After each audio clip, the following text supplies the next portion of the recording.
दोस्तों, आप देख रहे हैं देखो सुनो सीखो और मैं हूं आपके साथ आदिल घुराल। दोस्तों, आज का वाकया शुरू करने से पहले मैं एक छोटी सी बात आपके साथ करता चलूं। जितने भी प्रोफेशन लोग अडॉप्ट किए हुए हैं, कोई टीचर हैं, कोई वकील हैं, डॉक्टर्स हैं, इंजीनियर्स हैं, तो आप जो भी प्रोफेशन में हैं, आप दूसरे प्रोफेशन को गाली मत बनाएं।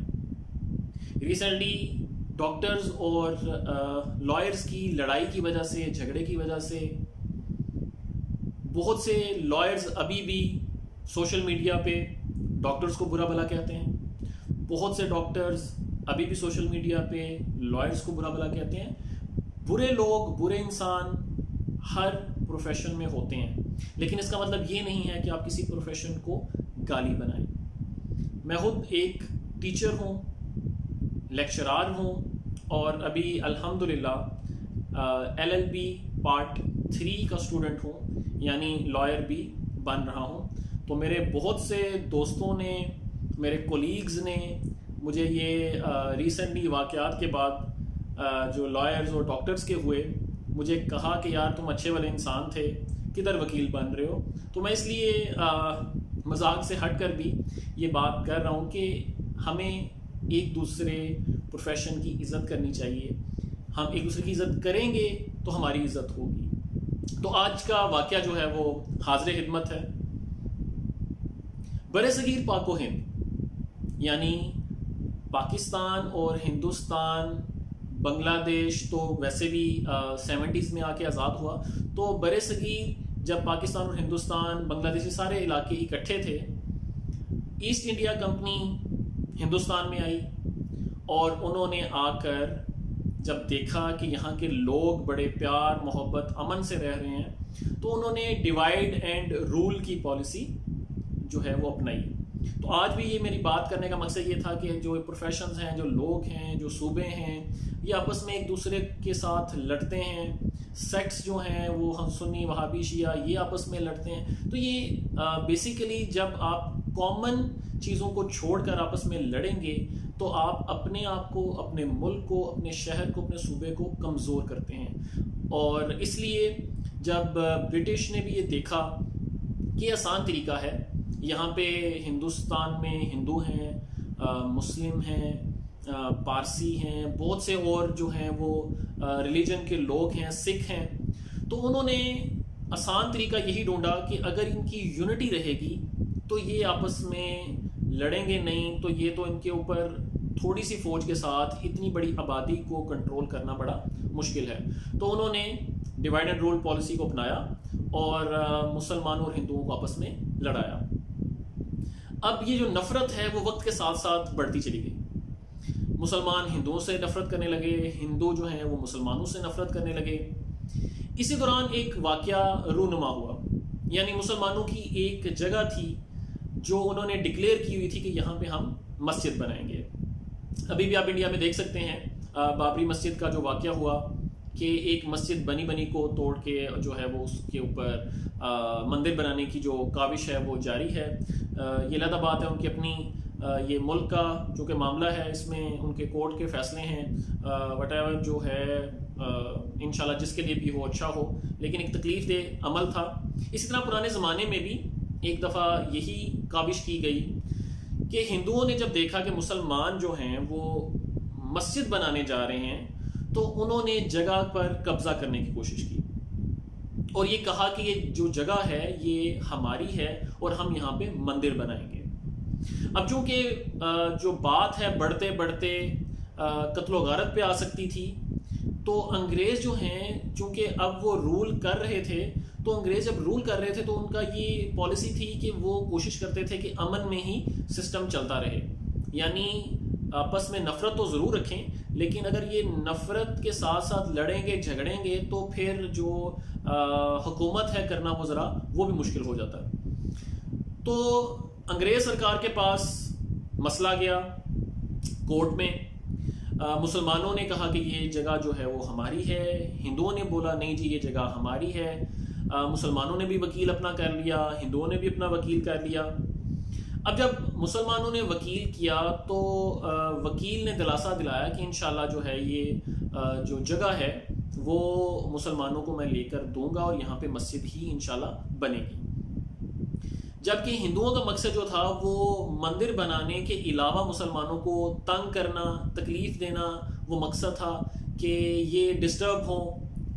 अब उसके अंदर जब गवाहान बुलाए गए तो जिसने जगह बेची थी, ज़मीन जिसने बेची थी, उसने कहा कि मैंने मुसलमान को ही जगह बेची थी और उसने मस्जिद बनाने के लिए ही मुझसे ख़रीदी थी। जबकि हिंदू कह रहे थे नहीं जी ये जो शख्स है ये झूठा है और इसने हमारे से भी पैसे लिए हुए हैं, तो इसलिए ये जगह पे मंदिर ही बनेगा। बात बढ़ती गई यहाँ तक कि अनारकी का एक माहौल जो है वो बनता जा रहा था, जिसके अंदर उन्होंने एक दफ़ा कोर्ट ने कोशिश की कि दोनों वकीलों के साथ बात करके कि इस मामले को अफ़ाम व तफ़हीम के साथ पूरा किया जाए।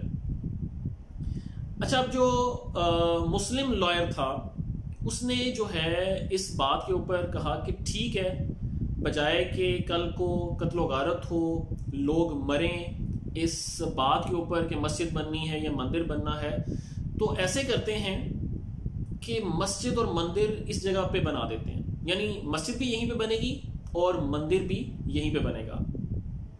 अब ये बात सुन के मुसलमान जो हैं वो आग बगोला हो गए कि ये कैसे हो सकता है, ये जो मुसलमान वकील है इसका दिमाग खराब हो गया है, ये कैसी बातें कर रहा है कि जिधर मस्जिद होगी वहां पे मंदिर कैसे हो सकता है। तो अदालत चूंकि अंग्रेज थे, उनको इससे कोई लेना देना नहीं था कि मुसलमानों की क्या तरीक़ेकार हैं, वो किस तरह नमाज अदा करते हैं, और हिंदुओं के क्या तरीक़ेकार हैं, वो भगवान की किस तरह पूजा करते हैं। तो उन्होंने बोला कि जी ठीक है, मेहरबानी करें, एक जगह ऐसी ये जो आपकी है इधर आप मंदिर मस्जिद दोनों बना लें।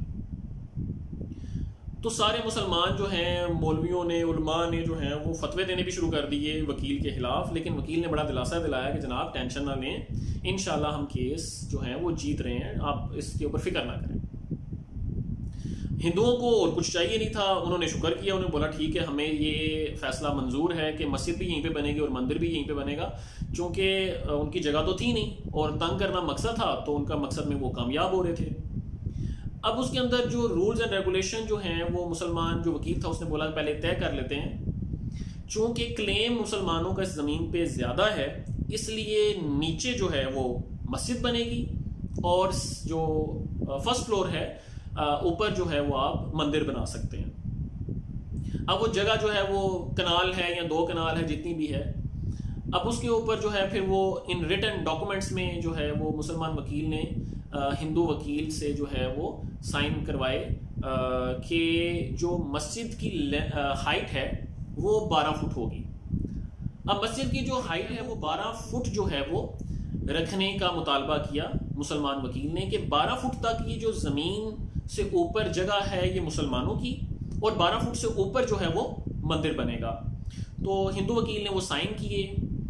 अब मुसलमान जो हैं वो बहुत ज़्यादा नाराज़ थे वकील के साथ, और वकील जो है बड़ी खुशी के साथ मुसलमानों के पास आया और उसने बोला कि हम केस जीत गए हैं, अब कल से फैसला है कि आप मस्जिद की तामीर शुरू कर दें। तो मुसलमानों ने बोला कि हम तो शुरू नहीं करेंगे, अगर मस्जिद की तामीर वो मुकम्मल होगी और उसके बाद ऊपर मंदिर बनेगा तो हम कल बरोज़े क़यामत अल्लाह को क्या मुँह दिखाएंगे। इस तरह तो नहीं होगा कि हम नीचे नमाज़ पढ़ रहे हों और ऊपर मंदिर की घंटियाँ बज रही हों, तो हम जो है ये मस्जिद भी नहीं बनाएंगे।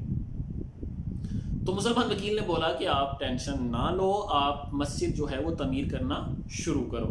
खैर उसने मना लिया लोगों को और मस्जिद की तमीर शुरू हो गई। जब मस्जिद की तमीर स्टार्ट हुई तो वो जब 11 फुट पे पहुंची तो मुसलमान वकील ने बोला अब यहाँ पे छत डाल दो। लोगों ने बोला हमारी ज़मीन तो 12 फुट है हाइट, तो हम 11 फुट की क्यों बना रहे हैं। उसने बोला जितना मैं कह रहा हूँ आप लोग करो। अब मस्जिद जो है वो 11 फुट की बना ली गई।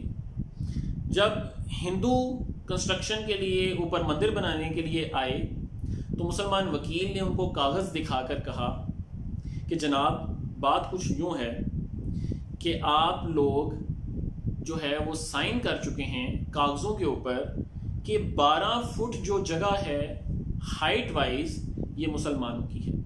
अब मस्जिद है वो 11 फुट की, मस्जिद 11 फुट की है, ये जो 1 फुट का गैप है ना, ये भी किसका है? मुसलमानों का। तो आप अगर मंदिर बनाना चाहते हैं तो ये 1 फुट के गैप से ऊपर मंदिर अपना शुरू कर सकते हैं। हमारी मस्जिद के साथ आपका मंदिर टच नहीं करना चाहिए। तो दोस्तों, आप जैसे सब जानते हैं कि हवा के अंदर कोई चीज़ तो खड़ी हो नहीं सकती, तो इसलिए ये जो फैसला था, जो आइडिया था उस वकील का, उसके तहत उसकी अक्लमंदी की वजह से, बगैर किसी लड़ाई झगड़े के, बगैर किसी मार पीट के, उसकी अक्लमंदी की वजह से मस्जिद भी बन गई और जगह भी मुसलमानों के पास ही रही और उसके ऊपर मंदिर ना बन सका। तो ये थी आज की कहानी। उम्मीद है आप लोगों को अच्छी लगी होगी। कल इंशाल्लाह एक नई कहानी के साथ हाजिर होऊंगा। अस्सलाम वालेकुम।